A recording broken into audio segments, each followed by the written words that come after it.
오늘 본문 33절에서 34절 한번 보십시오.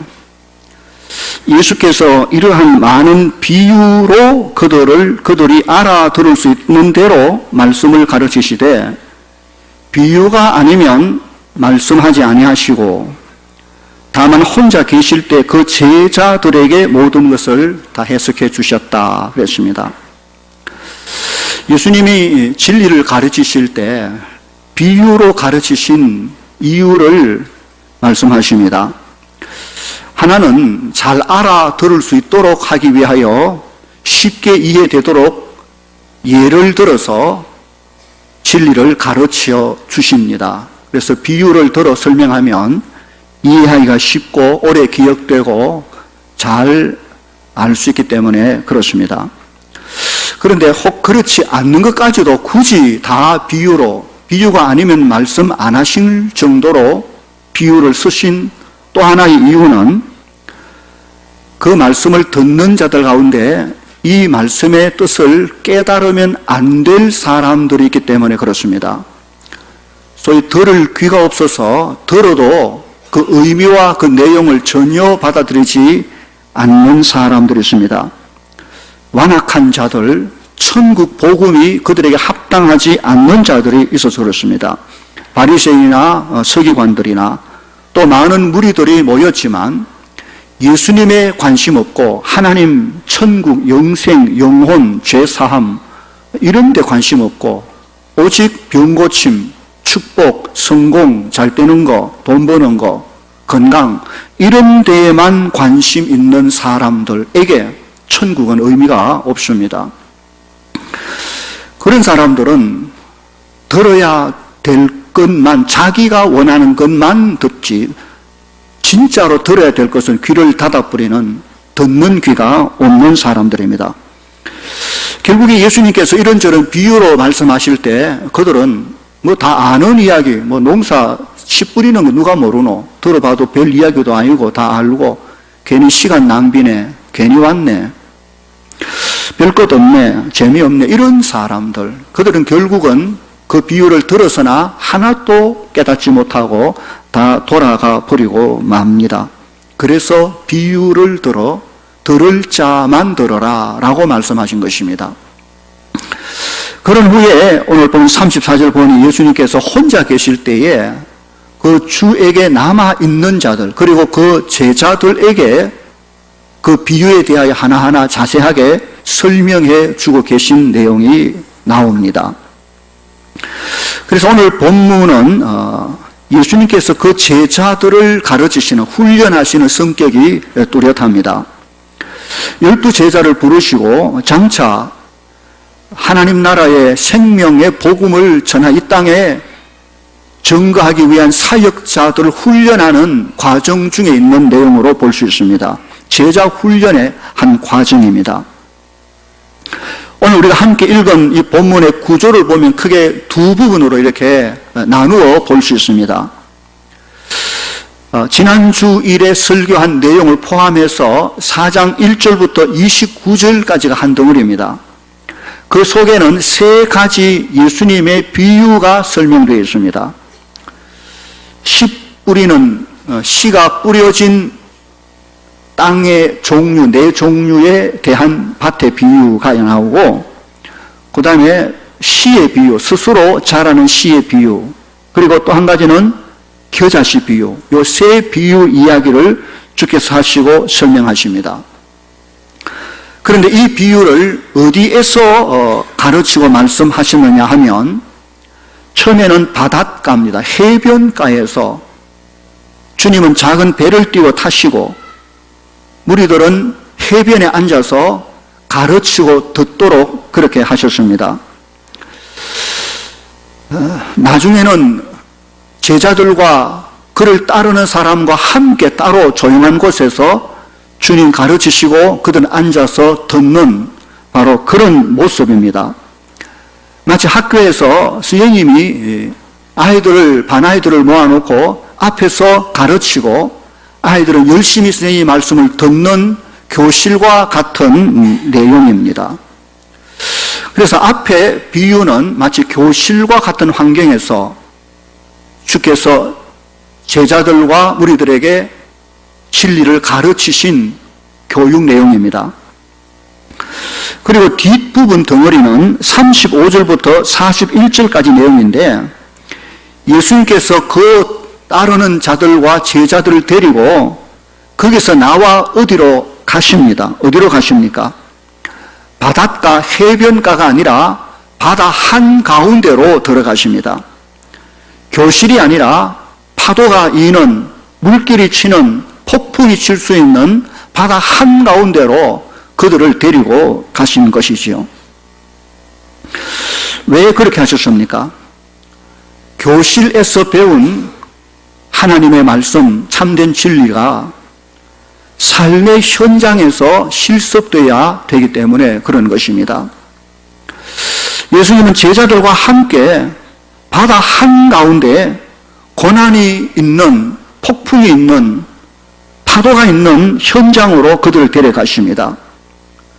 그동안 그들에게 열심히 가르치셨던 하나님 나라에 대한 비유, 말씀, 진리, 이 모든 것을 그들이 삶의 현장에서도 과연 지킬 수 있는지, 과연 그 속에서도 그 믿음을 붙일 수 있는지를 보시기 위해서 그런 것입니다. 교실에서 아무리 많은 것을 배우고 가졌다 할지라도 실제 삶의 현장에서 실습해보지 아니하면 그 지식이 어떻게 될지 아무도 모릅니다. 하나님의 말씀을 교회당 안에서 목사로부터 앉아서 이 교실 안에서 다 배운다 할지라도 이게 전부가 아닙니다. 여기서 배운 진리와 지식의 말씀이 내가 현실적으로 살아가는 생활 현장, 가정과 직장과 세상 온갖 크고 변수가 많은 그 삶의 현장에서 실습되고 적용해 보아야 되는 것입니다. 하나님 말씀이 귀로 듣고 머릿속에만 지식적으로 가득 채워 놓았다면 그것은 아무런 소용이 없습니다. 반드시 그 진리의 지식이 내 가슴에까지 내려와서 감동되고 그리고 그 지식이 입으로, 눈으로, 귀로, 손과 발까지 내려와서 삶 속에 실천되고 적용되어야 그 말씀이 내 영혼에 살이 되고 피가 되고 삶의 능력이 되어지는 것입니다. 아무리 소중한 것이라 할지라도 듣고 거기서 끝나버리면 마치 길가 같은 밭이 씨가 뿌려져서나 전혀 받아들이지 못하고 새가 와 쪼아 먹어버리고 결국 열매를 맺지 못하는 것처럼 돌밭에 뿌려진 것처럼 결국에 열매를 맺지 못하고 가시떨기에 뿌려진 것처럼 결국 열매를 맺지 못하는 것이지요. 옥토라는 것은 말씀을 귀로 머리로 충분히 듣고 그 다음 지켜 인내해서 결국 30배, 60배, 100배 열매를 맺기까지 가야 그것이 올바른 것입니다. 저와 여러분의 심령에 하나님의 말씀을 듣고 이 말씀이 이 교실 안에서 맴돌고 끝나는 것이 아니라 삶의 현장으로 가서 말씀이 어떻게 적용되고 어떻게 그 말씀에 열매가 맺히는가까지 볼 수 있어야 되는 것입니다. 그럴 수 있는 옥토, 마음밭을 소유할 수 있기를 주의 이름으로 간절히 축원합니다. 이제 예수님께서 가르쳐 주신 내용 세 가지 비유가 뭔지 무슨 뜻인지 우리 함께 잠깐 살펴보십시다. 지난주에 이미 말씀드린 대로 씨가 뿌려진 네 종류의 밭 비유를 포함해서 오늘 세 가지 비유에 대하여 말씀합니다. 세 가지 비유를 주님이 말씀하셨는데 이 비유의 내용이 각각 다르지만 공통점이 있습니다. 그 공통점은 첫째로 세 비유가 가르치는 핵심은 모두가 하나님의 나라에 대한 것입니다. 하나님의 나라가 어떤 나라인지 어떤 성격인지 그게 주제입니다. 4장 11절에 보면 제자들이 예수님의 비유에 대하여 묻습니다. 왜 비유로 말씀하십니까? 이게 뭡니까? 그때 예수님께서 하나님의 나라 비밀을 너희에게 주었다고 말씀하십니다. 이 비유 속에 하나님의 나라의 비밀, 천국 비밀이 들어있다는 말입니다. 26절에 하나님의 나라는 라고 하시며 비유의 말씀을 계속하십니다. 30절 또 이르시되 우리가 하나님 나라를 어떻게 비교하며 또 무슨 비유로 나타낼까 라고 하시며 겨자씨 비유 이야기를 하신 것입니다. 그러니까 세 종류의 비유는 그 핵심 주제가 하나님의 나라입니다. 이 하나님의 나라, 이것이 오늘 말씀의 주제이면서 또한 신구약 성경 전체의 가장 중요한 주제인 것입니다.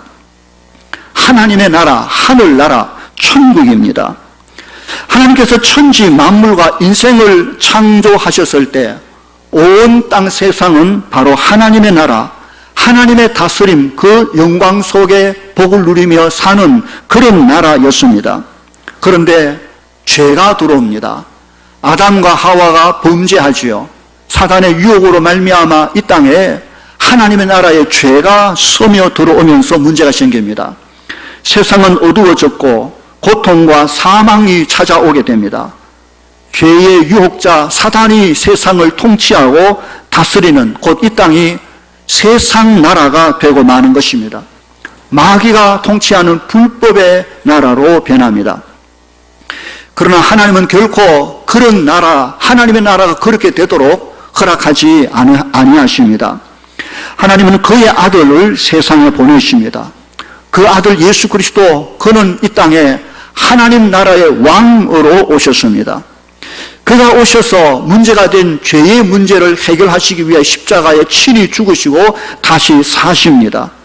그리고 그를 믿는 모든 자들, 곧 죄에 매여 사단의 나라, 죄의 사망에 매여 있는 사로잡힌 자들을 건져내셔서 영원한 하나님의 자녀, 영원한 하나님의 나라 백성으로 만들어 주시는 것입니다. 바로 그 영원한 하나님의 나라가 이 땅에서 시작되어 영원토록 이어집니다. 천국, 곧 하나님의 나라, 하나님이 통치하는 영광과 거룩한 나라인 것입니다. 우리는 지금 이 세상 나라에 소속 살고 있습니다. 어둠과 죄와 사탄, 마귀가 역사하는 세상 나라에 발붙이고 살고 있지만, 그러나 이미 우리는 하나님의 나라의 왕 되신 예수 그리스도, 그를 믿어 구원을 받았습니다. 그래서 우리의 신분은 세상 마귀의 자식이 아니고 하나님의 자녀가 되었습니다. 그리고 우리의 나라는 세상 나라가 우리의 진짜 나라가 아니라 하나님의 나라, 영원한 천국, 그 나라가 저와 여러분의 진짜 나라인 것입니다. 하나님 나라의 백성, 천국 백성의 자부심을 예수 믿는 사람은 가지고 살아야 할 것입니다. 하나님이 내게 허락하신 하나님 나라의 소망을 가슴에 깊이 붙들고 내 신분이 누구이며 내 나라가 어느 나라인지 알며 날마다 믿음으로 험한 땅 승리하며 사는 우리 모두가 되기를 주의 이름으로 축원합니다. 그런데 이 세 비유에 또 한 가지 중요한 공통점이 들어있습니다. 그것은 시입니다. 비유 세 가지가 다 각기 다른 의미를 가지고 있지만 공통적으로 같은 의미로 사용된 것이 바로 시입니다. 그 시는 주께서 말씀하신 대로 말씀, 곧 하나님의 말씀, 곧 예수 그리스도의 복음을 의미합니다. 하나님의 나라에서 가장 중요한 것은 하나님의 말씀, 예수 그리스도의 복음인 것입니다. 그 하나님의 나라가 복음, 말씀의 씨앗이 떨어짐으로 시작되어집니다. 그리고 그 씨가 자라서 성장하고 그 말씀대로 이루어지고 완성되어지는 나라가 하나님의 나라입니다. 식물을 키우고 열매를 얻으려면 가장 중요한 것은 합당한 땅에 생명이 있는 씨를 심는 것이듯이 하나님의 나라도 하나님의 말씀의 씨, 예수 그리스도의 영생의 복음을 어딘가에 심지요. 옥토, 그 심령 속에 심음으로 그곳에서 하나님의 나라 천국이 시작되어지는 것입니다. 저와 여러분 심령 속에 심기워진 복음의 씨, 말씀의 씨는 곧 하나님의 나라를 세워가는 출발 과정에 있음을 기억하고 우리가 하나님의 자녀, 천국 백성임에 대한 소망을 가지고 살 수 있기를 주의 이름으로 축원합니다. 이제 예수님께서 이 세 가지 비유에서 각각 가르치고 있는 하나님의 나라는 어떤 것인가 하는 데 대하여 살펴보십시다. 첫 번째로 지난주에 우리가 이미 살펴보았듯이 씨가 뿌려진 네 종류의 밭 비유, 땅 비유에 대하여 살펴봤습니다. 하나님의 나라에 아주 중요한 것은 그 나라가 어디에 시작되어지느냐 하는 것입니다. 그 말씀의 씨앗이 아무 때나 뿌려진다고 하나님의 나라가 시작되는 것이 아니라 뿌려질 곳에, 곧 옥토에 뿌려져야 하나님의 나라가 시작된다는 것이지요. 길가에는 아무리 쏟아부어도 삭이 나지 않습니다. 돌밭에도 아무리 생명의 씨앗을 뿌려도 아래 깔린 돌 때문에 결국은 다 말라 죽고 맙니다. 가시 뜰기에 뿌려진 씨도 열매를 맺지 못합니다. 오직 옥토란 하나님의 말씀을 듣고 그리고 그 말씀을 가슴에 받아 그리고 믿음으로 삶으로 지키어 인내할 때 그 30배, 60배, 100배의 결실이 있다고 말했습니다. 말씀을 듣고 이후가 중요합니다.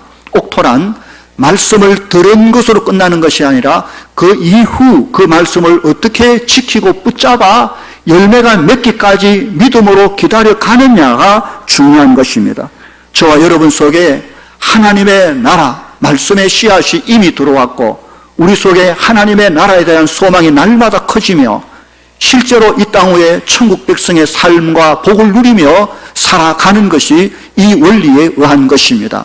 하나님 백성의 자부심을 가지고 믿음으로 살아갈 수 있기를 주의 이름으로 축원합니다. 두 번째로 오늘 읽은 본문 26절에서 29절에 시 비유가 나오는데 이 시는 가만 보면 스스로 자라나는 시의 비유라고 해야 됩니다. 또 이르시되 하나님의 나라는 사람이 씨를 땅에 뿌림과 같다고 했습니다. 여기 씨를 뿌린 사람은 복음 전도자를 말합니다. 씨는 물론 예수 그리스도의 복음 하나님의 말씀입니다. 땅은 누군가의 마음 옥토를 말하지요. 누군가가 하나님 나라 씨 예수 그리스도의 영원한 생명의 복음을 누군가의 마음에 심었다는 말이지요. 그런데 27절 보십시오. 그가 농부가 씨를 뿌린 사람이 밤낮 자고 깨고 하는 중에 씨가 나서 자라되 어떻게 그리 되는지 농부가 알지 못한다라고 말했습니다. 씨를 뿌리긴 뿌렸는데 그래서 씨가 땅속에 들어가서 씨가 보이지도 않고 그런데 씨가 어떻게 삭이 나오고 잎이 피고 자라는지 씨를 뿌린 농부조차 모른다는 것이죠. 어느 날 보니까 삭이 나뿌리는 것이죠. 씨를 뿌린 농부조차 모르도록 씨는 스스로 자라난다는 의미입니다. 여러분 씨를 심어놓고 가만히 들여다보십시오. 땅에 묻어버리면 씨도 안 보일 뿐더러 그게 언제 올라올지 아무리 지켜봐도 전혀 변화가 없습니다. 이게 언제 삭이 날지 지켜보면 지겹기 짝이 없습니다. 아이고 모르겠다 하고 하룻밤 자고 나면 이상하게 거기서 뭔가 쏙 올라오고 분명히 안 자라는 것 같은데 변화가 없는 것 같은데 또 어디 갔다 오면 쑥 자라있고 신기하게 그렇게 성장하고 있다는 것이죠. 어느 순간 보니까 삭이 나고 어느 순간 자고 나니까 잎이 피고 어느 순간 보니까 봉우리가 맺히고 열매가 맺혔네. 신기하기 그렇지 없는 것입니다. 왜 그렇습니까? 씨 그 자체에 자라는 생명력이 담겨있기 때문에 그런 것입니다. 씨는 생명이 있기 때문에 스스로 자라는 것입니다. 물론 농부가 물도 주고 풀도 메고 가꾸고 노력도 해야 하겠지만 결국 자라는 것은 농부의 힘으로 자라는 것이 아니라 농부가 자고 일어나고 깨도 그 사이 속에 그 말씀의 생명의 씨앗이 스스로 성장해 가는 것이 바로 하나님의 나라의 특징입니다. 하나님의 나라가 그렇게 자라난다는 것을 우리에게 가르쳐 주는 것입니다. 누군가의 마음속에 하나님 나라의 복음 씨앗이 들어갔습니다. 그가 영접했습니다. 그런데 보면 그가 복음을 받아들였다고 해서 달라진 게 별로 없습니다. 예수 믿었다고 그 다음날 얼굴이 뭐 딴 사람 된 것도 아니고 키가 커진 것도 아니고 있던 병이 사라지는 것도 아니고 갑자기 부자가 되는 것도 아니고 믿기 전이나 믿은 후나 예수를 믿었다는 것, 복음을 받아들였다는 것 외에는 아무런 변화가 없고 그 사람이 그 사람입니다. 그런데 놀랍게도 그렇게 하루가 지나고 이틀이 지나고 일주일 지나고 한 달, 두 달 지나면 어느 순간 그 속에 그 믿음이 자라는 것을 자기가 느낍니다. 어느 순간 보니까 자기도 모르게 말이 달라지고 생각이 달라지고 하는 행동이 달라집니다. 내 속에 심기어진 말씀의 씨가 나도 모르게 성장하고 있다는 것을 볼 수 있는 것입니다. 너 어떻게 달라졌니? 전에 안 그렇더니 교회 가서 말씀 듣고 그냥 예배하고 그랬는데 나도 모르게 내가 달라져서 그렇게 하나님의 나라의 씨가 우리 속에서 성장한다는 것을 보여주고 있는 것입니다. 28절 보십시오. 땅이 스스로 열매를 맺되, 땅이 열매를 맺는다는 말은 땅이 품고 있는 씨앗이 열매를 맺는다는 뜻입니다. 처음에는 싹이요, 다음에는 이삭이요. 처음에 싹이 나네도 싶었는데 어느 순간 자고 보니 이삭이 나고 잎이 피고 줄기가 나오고 그 다음 보니 이삭에 충실한 열매가 한둘 맺히게 되었다는 것입니다. 농부가 본 것은 이제 추수가 할 때가 됐구나. 낫을 가지고 와서 추수해야지 하고 거두는 것뿐인 것입니다. 중요한 것은 씨는 스스로 자랍니다. 하나님의 나라의 생명력 그 자체 우리 속에 심어준 하나님의 나라, 하나님의 구원의 내 인격과 영성이 내 속에서 그렇게 나도 모르게 자랍니다. 그냥 예배하고 말씀 듣고 그냥 그렇게 했는데 내 속에 말씀은 그렇게 조금씩 자라고 있었던 것입니다. 중요한 게 뭡니까? 하나님의 나라에 대한 믿음입니다. 씨를 심어서 보이지 않는다 할지라도 그 성장 과정이 내 눈에 전혀 띄지 않는다 할지라도 나도 모르게 내 속에 하나님을 향한 나의 믿음은 조금씩 자라고 있다는 사실을 믿을 수 있어야 될 것입니다. 그렇습니다. 내가 예수님을 영접하고 나면 하나님의 자녀가 되고 나면 그때부터 내 속에 성령님이 들어와 계십니다. 그분이 우리 속에서 우리의 믿음을 지키시고 붙드시고 키우십니다. 때로 책망하시고 때로 인도하시고 때로 도와주시고 그렇게 주의 성령께서 우리 속에 시작된 하나님의 나라가 성장해 갈 수 있도록 우리의 믿음이 자랄 수 있도록 돕는 일을 끊임없이 언제까지 끝까지 그렇게 하신 것입니다. 오늘 내게 필요한 것은 오직 하나님의 말씀에 대한 믿음, 그 말씀 붙들고 순종해 가는 삶이 필요합니다. 그냥 말씀 믿고 예배 시간 안 빠지고 말씀 듣고 지키려고 애쓰다 보니 나도 모르게 내 신앙이 무럭무럭 자라 열매도 맺히고 말도 아름다워지고 행동도 아름다워지는 것이지요. 이런저런 크고 작은 일 중에도 어느덧 보니 세월과 함께 내 믿음도 부쩍 성장해 있는 것을 보는 것이지요. 그렇게 한 세월 보내고 어느 순간 나이 들고 육신은 늙고 병들고 벗을 때가 올 그때에 이미 우리는 천국 문 앞에 와 있는 것입니다. 육신의 낡은 옷을 그때 확 벗어버리고 할렐루야 찬양하며 천사의 인도를 받아 영광의 그 문을 향하여 뛰어들어가면 그곳이 바로 영원히 예비된 우리의 본향 하나님의 나라인 것입니다. 이 영광스러운 나라가 이미 우리 속에 시작되었고 성령께서 그 믿음을 지키시고 보호하심을 확신할 수 있어져야 될 것입니다.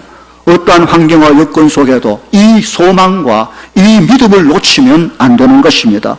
오직 오늘도 진리의 말씀을 붙들고 성령의 인도하심을 따라 하나님을 향하여 내 영적 믿음이 그렇게 성장해 가고 귀한 마지막 하나님의 영광을 노래할 때까지 도와주시는 성령의 인도하심에 감사하며 믿음으로 순종하며 따라가는 저와 여러분 되기를 주의 이름으로 간절히 축원합니다. 오늘 세 번째 예수님의 비유는 31절에서 32절까지 나오는 그 유명한 겨자씨 비유입니다. 또 이르시되 우리가 하나님의 나라를 어떻게 비교하며 또 무슨 비유로 나타낼까? 겨자씨 한 알과 같으니 땅에 심길 때는 땅 위의 모든 씨보다 작은 것이로되 심긴 후에는 그게 자라서 모든 풀보다 커지며 큰 가지를 내고 공중에 날아다니는 새들이 그 그늘에 깃들일 만큼 크게 된다는 비유입니다. 이 겨자씨 비유의 핵심은 한 가지입니다. 하나님의 나라의 결과입니다. 전국적으로 어떻게 될 것인가 보여줍니다. 하나님의 나라는 가장 작게 보잘것없이 아무것도 아닌 것처럼 시작합니다만은 그 속에 생명, 그리스도의 복음, 영원한 생명의 복음이 들어있기에 그 복음, 그 믿음은 스스로 자랍니다. 그 생명이 자라서 결국 나중에 엄청나게 커져서 수많은 가지를 내게 되고 새들이 와서 안식할 수 있다는 것이죠. 저도 이전에 성지순례 가서 그 이스라엘 땅에 겨자 씨가 궁금해서 찾아봤습니다. 길가에 겨자 숲이 많이 있었습니다. 그때 가을이 돼서 이미 다 겨자가 말라서 이제 씨만 남아있는, 그 굉장히 큽니다. 너무 작아가지고 털어가지고 이렇게 부스러기 날리고, 그리고 알맹이가 깨알보다 작은데 많이 가져와서 제가 우리 성도들의 책갈피에다가 몇 개씩 테이프로 붙여가지고 다 나눠준 적이 있습니다. 정말 그냥 가져올 수가 없습니다. 다 날아가 버립니다. 그런데 그게 자라서 나중에 3m 이상, 나무는 아니지만 관목처럼 우거지고 그 줄기가 사람 팔뚝보다 더 굵어집니다. 그 겨자 울타리 그 곁을 사람이 지나가도 뒤에서 볼 수 없습니다. 그리고 그 안에는 수많은 공중에 날아다니는 새들이 거기 속에서 쉬며 안식을 누리는, 그렇게 된다고 말씀합니다. 하나님의 나라가 바로 그처럼 커진다는 것이지요. 공중에 새들이 와서, 공중의 새들, 온갖 여러 곳을 날아다니는 새들에게는 국경이 없지 않습니까? 그 새들이 와서 그곳에서 안식을 하고 쉴 수 있다는 것은 온 세상의 이방인들이 결국 하나님의 나라 백성으로 구원을 받을 것을 말하고 있는 것입니다. 어두워진, 죄로 말미암아 어두워진 이 땅에 하나님의 말씀, 곧 예수 그리스도가 오셨을 그때 그분은 아기로 오셨습니다. 보잘것없는 구유의 초라한 모습으로 시작하셨습니다. 그가 12제자를 불러 하나님 나라 사역을 시작하셨지만 모두가 비천한 사람들, 어부들, 다 천부들이었습니다. 그런데 그들이 성령을 받고 그들이 복음을 증거하고 교회가 세워지고 하나님의 나라의 복음의 역사는 불과 같이 퍼져서 정말 예루살렘과 유다와 사마리아 온 땅끝까지 이제는 전 세계에 예수 그리스도를 믿고 구원을 받아 하나님의 나라 백성 된 사람이 얼마나 무수히 많은지 모릅니다. 하나님의 나라는 그렇게 보잘것없이 부족한 듯 보이지만 생명의 시작이기에 기어코 성령의 능력에 의하여 영광스럽게 완성될 그 나라는 무수히 많은 영광의 나라가 되어질 것을 보여주는 것입니다. 하나님의 나라는 사람이 이끄는 나라가 아닙니다. 사람이 만들고 지키고 다스리는 나라가 결코 아닙니다. 하나님의 나라는 하나님이 직접 부르시고 지키시고 완성시켜 가는 나라입니다. 이 사실을 온전히 믿고 하나님 나라의 영광스러운 완성, 그 나라를 바라보며 살 수 있기를 바랍니다. 빌립보서 1장 6절에 너희 안에 착한 일을 시작하시니가 그리스도 예수의 날까지 이루실 줄 우리가 확신하노라. 우리 속에 착하고 거룩하고 선한 구원의 일을 시작하신 그분이 주님이 다시 오실 그날까지 일을 확실하게 이루어 주실 것을 확신하노라. 이 확신을 저와 여러분도 가질 수 있기를 주의 이름으로 축원합니다. 자, 지금까지 우리는 주님이 그 제자들에게 이 세 가지 비유를 가르쳐 하나님 나라가 이렇다라는 것을 보여주셨습니다. 자, 그렇다면 제자들은 하나님의 나라가 어떠한 나라인지, 그 나라의 특징과 그 나라 백성으로 자신들이 어떻게 해야 될지 잘 알 수 있게 되었습니다. 그렇다면 이제 제자들은 하나님의 백성으로 이 험한 땅 위에 믿음으로 영광스럽게 날마다 승리하며 잘 살아갈 수 있을까요? 그러면 얼마나 좋겠습니까마는 결코 그렇지 못했습니다. 결국 그들에게 훈련이 필요합니다. 연습이 필요합니다. 배운 교실에서 이 진리와 이 말씀을 삶의 현장에 가져와 실습해 봐야 되는 것입니다. 그래서 주께서 그날 저녁 이 가르침 교육을 다 마치고 해변 곧 교실을 떠나서 제자들을 데리고 현장 곧 바다, 파도가 이는 물길이 치는 광풍이 일어날 수 있는 그 바다 한가운데로 데리고 가고 계신 것입니다. 보면 35절로 41절 내용입니다. 주께서 교실에서 제자들에게 하나님의 나라의 말씀을 가르쳤는데, 오늘 여기서 하나님의 말씀, 그 나라를 여러분이 가르쳤는데, 이 말씀을 배운 사람들이 이제 삶의 현장에 돌아가서 과연 어떻게 행동하는가, 어떻게 사는가 하는 것을 살펴봐야 되는 것입니다. 35절부터 보십시오. 그날 저물 때 예수님께서 제자들에게 말씀하십니다. 우리가 저편으로 건너가자 하십니다. 저편이란 지금 갈릴리 호수를 중간에 두고 이쪽 편 가버나움 해변에서 제자들에게 예수님이 말씀을 가르치셨습니다. 그리고는 갈릴리 바다를 지나서 배를 타고 지나가서 저 건너편 곧 그라사 지방으로 가자는 것입니다. 다시 말하면 그쪽을 향해 가되 바다 한가운데 배 타고 지나가 보자는 것입니다. 그리고는 예수님께서 배 고물이라는 배 뒤쪽을 말합니다. 앞쪽은 이물이라고 말하죠. 배 뒤쪽 고물에서 아예 베개를 하나 들고 배고는 깊이 주무시고 계셨습니다. 36절 보십시오. 그들이 무리를 떠나 예수를 배에 계신 그대로 모시고 갑니다. 다른 배들도 함께 갑니다. 예수를 배에 계신 그대로 제자들이 모시고 지금 바다를 건너 배를 타고 가고 있는 장면입니다. 37절, 드디어 큰 광풍이 일어납니다. 물결이 배에 부딪혀 들어옵니다. 배가 가득하게 되어집니다. 여기 광풍은 원어로 메갈로스라는 말인데 여기서 메가톤이라는 말이 나옵니다. 광풍이 메가톤급 광풍을 지금 준비했다가 드러내는 것입니다. 갈릴리 호수는 너무 커서 바다라고 말하기도 합니다.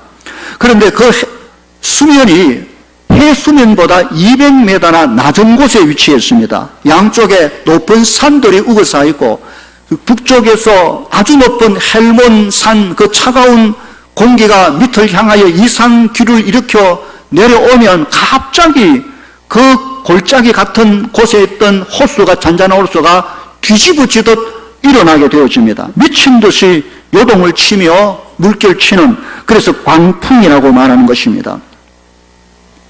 그때 그 광풍 중에도 38절에 보면 예수님은 태연히 주무시고 계셨습니다. 배가 뒤집힐 지금 물이 들어오고 난리가 났는데 어떻게 주님이 거기서 계속 주무실 수 있습니까? 그런데 주님은 그럼에도 불구하고 꿈쩍도 안 하고 그냥 주무시고 계셨습니다. 어떤 의도입니까? 제자들을 한번 보자는 것이죠. 제자들이 어떻게 하나 내가 보겠다는 의도가 그 속에 있는 것입니다.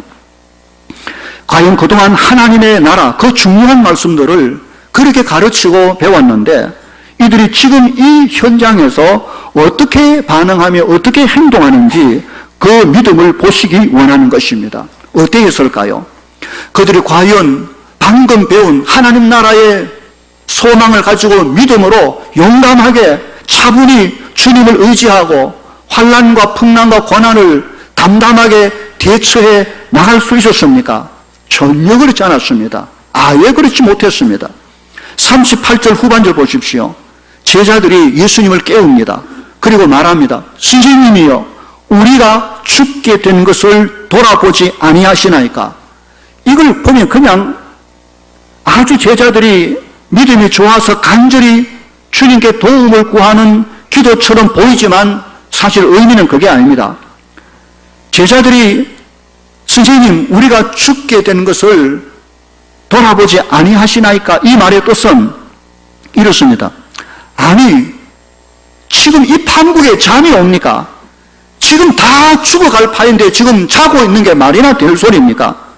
우리가 예수님 당신 믿고 따라왔는데 이 광풍이 뭡니까? 우리를 죽이려고 작정한 겁니까? 예수님의 그 놀라운 능력이 지금 다 어디 가버렸습니까? 우리 다 지금 망했습니다.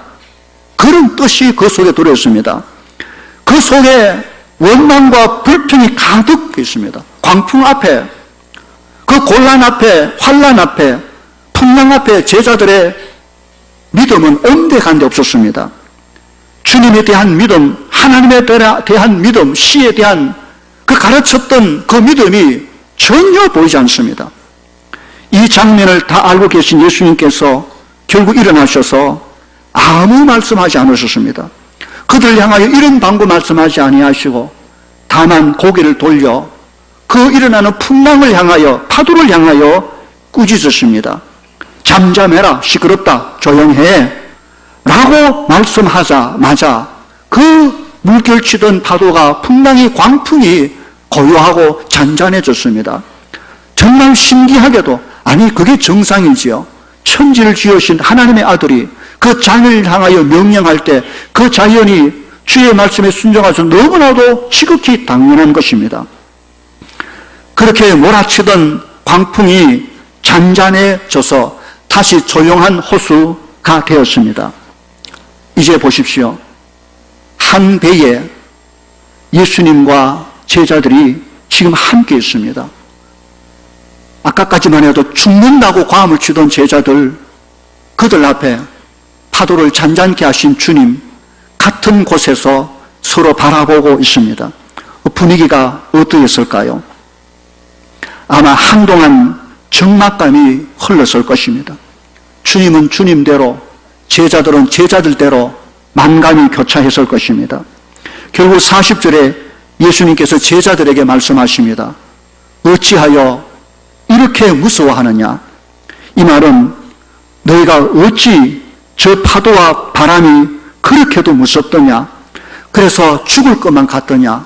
저 파도와 바람이 그렇게 무섭게 느껴지더냐? 그래서 여기서 너희가 꼭 죽을 것만 같다 그렇게 소리치고 울고 불고 했냐는 말입니다. 그리고 너희가 어찌 믿음이 없느냐라고 말씀하십니다. 너희 믿음이 어디 있느냐는 뜻입니다. 누가복음 8장에 보면 너희 믿음이 어디 있느냐고 물으십니다. 아직도 너희 믿음이 이 정도밖에 되지 않느냐고 말씀하십니다. 주님은 그 상황 속에서 제자들의 믿음을 체크하고 계셨습니다. 어째 바람만 무섭게 보이고, 바람만 무섭고 두렵게 보이고, 너희와 함께 있는 하나님의 아들 예수 그리스도 나는 보이지 않느냐? 왜 너희가 내게 대해 생각하지 않느냐는 말입니다. 내가 너희와 이렇게 함께 한 자리에 있는데도 불구하고 어떻게 너희가 나를 그렇게 힘없는 존재로 여기고 그 파도 앞에 두려워 죽을 것처럼 소리 지르고 그렇게 있느냐는 것이죠. 내가 그동안 그렇게 가르치고 나누었던 말씀, 그 모든 능력, 그 모든 것들을 왜 하나도 기억하지 않느냐는 것입니다. 아직도 너희가 나를 이렇게 못 믿느냐는 의미인 것입니다. 그렇게 귀한 말씀을 배우고도 막상 광풍이 이는 삶과 고난과 현실, 그 고통의 현장의 그 순간에 있어서 한순간 제자들의 믿음을 온데간데 없이 무너져 버리는 이 서글픈 모습이 어쩌면 오늘 저와 여러분의 모습이 아닌지 돌아봐야 될 것입니다. 그래서 하나님의 나라의 백성들에게 있어서 그 믿음은 반드시 훈련되고 실습되고 연습되어 강하게 만들고 키워가야 될 필요가 있는 것입니다. 성령께서 오늘도 우리 속에 그 일을 위하여 힘쓰고 애쓰고 기도하시고 탄식하시고 우리를 이끌어 가시는 성령님의 애씀에 우리가 순종해야 될 이유가 거기에 있는 것입니다. 때로 삶의 시련과 고난이 올 때 이 장면을 기억해야 됩니다. 지금 주께서 나의 믿음을 시험치고 계시는 시간이구나. 지금 내가 배운 하나님 말씀을 실습하는 시간이구나. 실습 과정을 잘 감당해야 됩니다. 마지막 41절 보십시오. 제자들이 심히 두려워하였다고 말했습니다. 이때 두려워한 것은 앞에 파도를 바라보고 무서워한 것과는 전혀 다른 것입니다. 이것은 그 파도를 명령하사 잔잔케 하신 전능하신 예수님의 그 능력 앞에 그들이 마음을 숙이며 겸손히 경외하는, 그래서 두려워한 모습인 것입니다. 서로 말합니다. 그가 누구이기에 바람과 바다도 순종하는고, 도대체 이분이 누군가? 이 파도와 바다를 명령하여 잠잠케 하시는, 지금까지 우리에게 말씀하신 이분이 누구인가? 성도 여러분, 그가 누구입니까? 예수 그리스도, 그가 어떤 분이십니까? 바람과 바다가 순종하고 귀신이 쫓겨나가는 하늘 복음의 말씀을 설명하는 예수 그리스도, 그는 저와 여러분에게 어떤 분입니까? 예수 그리스도, 그는 전능하신 하나님의 아들이십니다. 이 땅에 하나님의 나라를 회복하시기 위하여 오셨고, 우리 위하여, 우리 속의 죄를 해결하시기 위하여 십자가에 친히 죽으시고 다시 사신, 부활하신 하나님의 아들, 그 나라의 왕이 지금 성령으로 저와 여러분 속에 들어와 계심을 믿으시기 바랍니다. 그렇다면 우리는 그와 함께 세상을 사는 법을 다시 훈련하고 배워야 됩니다. 그분의 말씀에 더욱 귀를 기울이고 그 말씀에 순종할 마음의 태도를 준비하며 믿음을 가지고 나아가는 우리가 되어져야 될 것입니다. 예수님이 내 곁에 계시기 때문에, 말씀이 내 안에 있기 때문에, 하늘 소망이 내 속에 있기 때문에, 그래서 험한 세상의 풍랑이 무섭지 않을 수 있는 그 믿음을 우리가 가질 수 있어야 될 것입니다.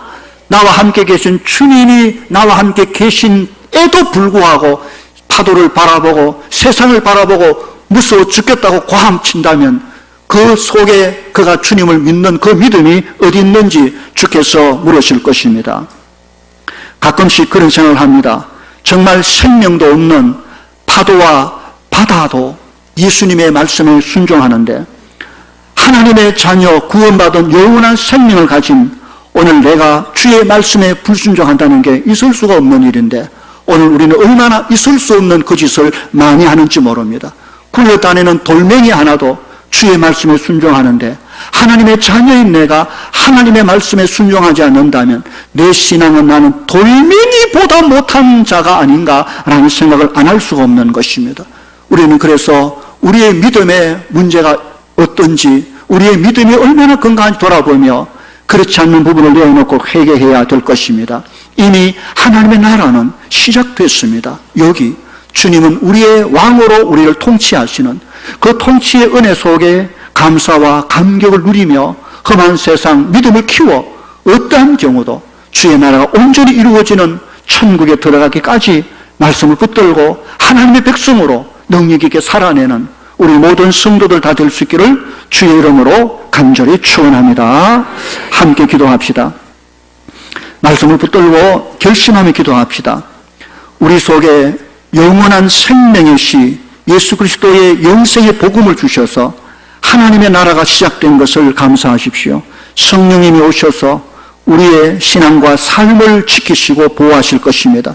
천국에 이를 때까지 주님 주신 그 약속과 소망을 놓치지 않기 바라며, 특별히 열매 있는 신앙, 하나님을 영화롭게 하고 교회를 섬겨 세상을 아름답게 세워내는 믿음의 열매가 맺히도록 기도하시기 바랍니다. 삶의 현장 속에 내 믿음이 시련을 당할 때 훈련, 연습, 실습, 이런 연단의 과정을 통하여 성장할 수 있도록 기도하시기 바랍니다. 작은 풍랑에도 쉽게 낙심하는 어리석은 자리에 떨어지지 아니하도록 자신을 위해 기도하시기 바랍니다. 오늘도 예수 그리스도를 바라보며 하나님 나라 소망을 붙들고 믿음으로 순종하며 나아가는 우리가 되게 해 주시옵소서. 통성으로 한 1분 정도 우리 소리내서 결심하며 기도하는 시간 갖겠습니다. 함께 기도합시다. 거룩하신 아버지, 은혜 감사합니다. 성령님 도와주시옵소서. 하나님의 말씀을 우리가 들었지만 교실에서 들은 이 예배당 안에서 받은 말씀이 삶의 현장에서, 고난과 풍랑과 파도가 있는 현장에서 적용되지 못한다면 주여, 우리의 믿음이 무슨 의미가 있습니까? 하나님이여, 오늘 삶의 현장에 고난당할 때 하나님을 기억하며 말씀을 붙들며 순종할 수 있도록, 그래서 우리의 믿음이 자라며 이 험한 땅 위에 주의 영광을 변함없이 드러내는 저희들 되어지도록 간섭해 주시기를 간절히 바라옵고 소원하옵나이다. 하나님이여, 우리를 주의 나라 백성으로 부르시니 감사합니다. 이 믿음의 진리를 끝까지 걷게 하시고 하늘 소망을 가지고 사는 저희들 되어지도록 간섭하시고 역사하여 주시기를 간절히 바라옵고 소원하옵나이다. 성령님 도와주시옵소서. 우리에게 은혜 베푸심을 감사합니다. 영광을 받으소서. 우리 속에 영원한 하나님의 나라 시 말씀 예수 그리스도의 복음을 주셔서 감사합니다. 우리가 부족해도 성령께서 우리 가운데 계셔서 우리가 날마다 예배하고 기도하며 믿음으로 살아가는 그 과정 속에 나도 모르게 내 속에 하나님의 형상이 회복되어 가고 하나님의 은혜와 영광과 그 열매가 나타나도록 이끌어 주심에 감사합니다. 주여 이 믿음 가지고 살게 주시옵소서. 하나님이여 이 교실 안에서 이 예배당 안에서 들은 바 하나님의 말씀이 삶 속에서 적용되어지지 않는다면 우리의 믿음이 어디에 있는가 주께서 물으실 텐데 주여 삶의 현장에서 고난과 시련과 아픔과 풍랑을 만날 때 하나님의 주신 말씀을 붙들 수 있는 믿음 주시고 용기 주시옵소서. 그 말씀을 의지해 하늘 소망 바라보고 어떠한 풍랑 가운데도 주와 함께하는 그름의 삶의 길을 끝까지 걸어낼 수 있도록 성령이 도와주시옵소서. 때가 되어 주의 나라가 온전히 이루어질 그때 육신의 연약함 다 벗고 주의 영원한 영광의 나라 달려들어가 천국의 삶을 시작할 그 영광의 나라를 바라보며 오늘도 믿음의 사람으로 하나님 나라 백성으로 이 땅을 아름답게 살아낼 수 있도록 성령님 도와주시옵소서. 감사하고 예수님 이름으로 기도하옵나이다. 아멘.